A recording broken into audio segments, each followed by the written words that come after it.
negotiations, according to some, were ongoing between Nico, the quarterback at Tennessee, and the Volunteers. He didn't show up, to the dismay and shock of the players and the coaching staff. That little thing.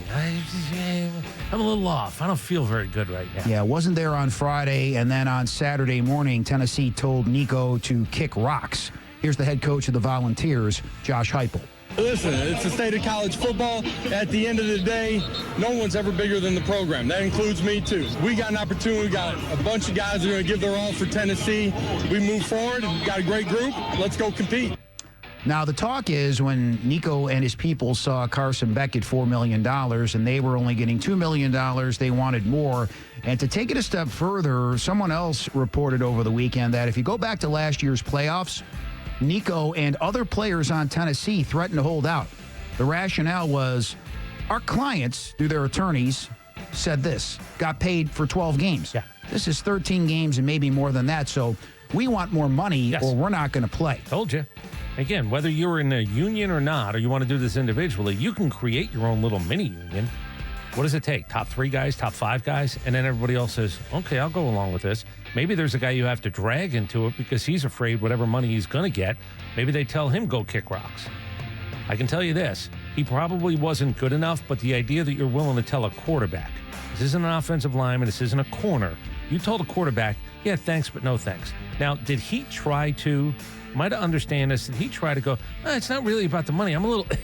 Did he pull one of those? I don't know if that is true or not. Did he pull an Aaron Rodgers? I'm going to Egypt, or I got a wedding, I got something. Oh, you guys misunderstood. Do we know if any of that happened with the coaching staff? See ya. I have not heard that one way or another. Like I said, Paul Feinbaum is going to join us at 1 o'clock. He made a very great point over the weekend. The reason why this is even bigger is if Tennessee had acquiesced, I think every quarterback in the country today would be going down to the coach's office and saying, hey, I'm not sure I want to play. But the fact that Tennessee said no might clamp that up a little bit.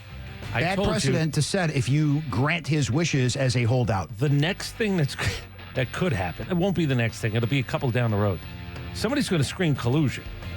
You just know that, hold on, let's all do this. Now, again, it only takes one not to do it. See George Steinbrenner and others when you just go, I don't know, my wallet's, it's itching me. I have to throw it at somebody, give them more money.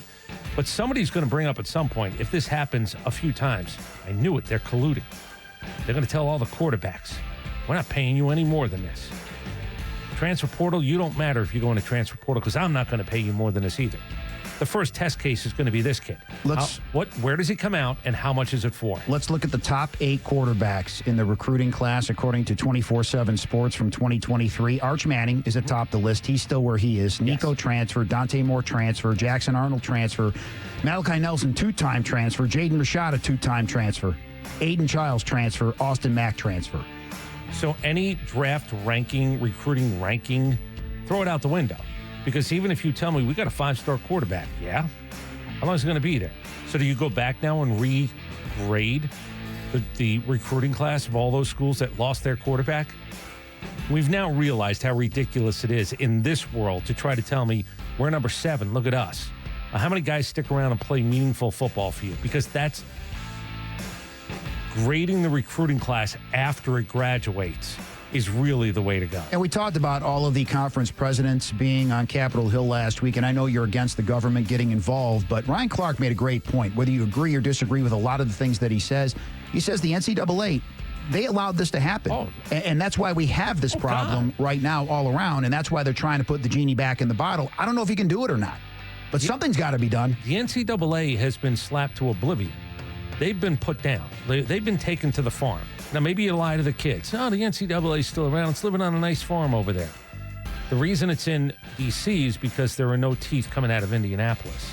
Yeah, it was inevitable that it was going to be D.C., but remember, that's not going to fix things. Never does. Creates other stuff, more storylines, but there's no way Washington fixed this. They can't. They don't have an ability to fix something like this. Now, this is funny. They'll huff and puff and blow the house down, or at least say they will. We'll see. Well, we know the NCAA is toothless, and they can't do anything about it. It's funny to hear Mario Cristobal, and they're the ones, remember, Miami, that gave Carson Beck the $4 million to leave Georgia to go to Miami, say something like this. We're not going to do that at Miami. And I say that without any hesitation. You know, if anyone's thinking that, and they could be the best player in the world, if they want to play holdout, they might as well play get out. We don't want to do that. We don't want Miami to become that. You want to play holdout, you might as well play get out. And get out's the opposite of footsie. I'll play footsie with you, but if you tell me you're not showing up, there's my line of demarcation. Now, as you said, where does Nico land is the question. There's talk that Notre Dame, thanks but no thanks. The California schools, thanks but no thanks, as in Southern Cal and some of the bigger ones out there. Where does he end up? Does he go to North Carolina? Does Bill Belichick say, we're going to pay you?